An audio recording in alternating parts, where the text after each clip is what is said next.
Hey, I'm sitting here today and running a test on our inverter. I thought this would be a good idea to just show how to make a storage container for your Starlink.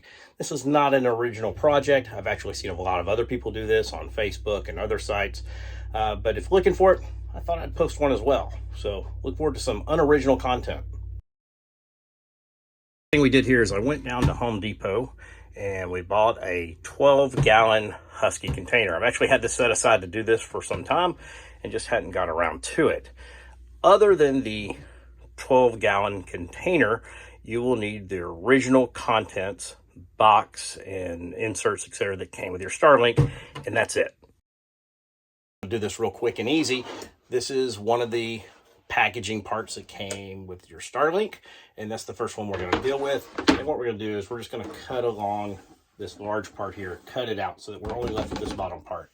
So to do that, I'm going to use like a little X-Acto knife or something, and we'll get that cut, the middle part of that out. We just throw away the middle part, and we're going to set this in here like this. One thing nobody will tell you when you do this is that when you do cut it out and put it in here, it'll be a little swirly. It'll want to stick up on the ends here. And so what we're going to do for that is we're going to take the cardboard piece that came in your box. You get two of them, doesn't matter which one you use. It's the one with the instructions on it. They're kind of thick. We're going to use it to put in here and kind of force that out into place. Kind of hold it like that. Next, we'll actually take the Starlink, make sure it's in stow mode, and we'll just set it right down in there.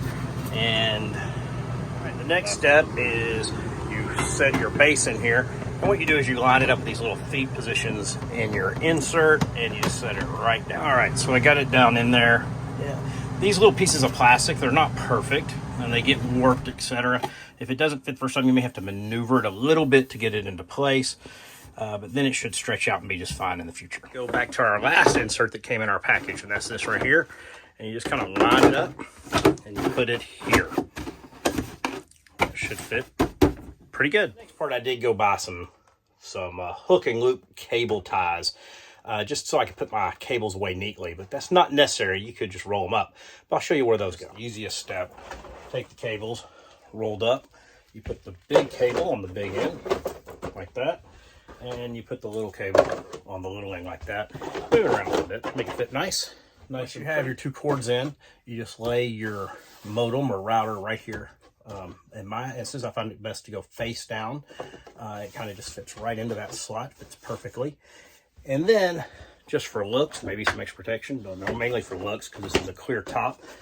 You just put this right on top, and then when you put your lid on, your little SpaceX will show through. Easily fits and stows right in my Lance storage, ready to use.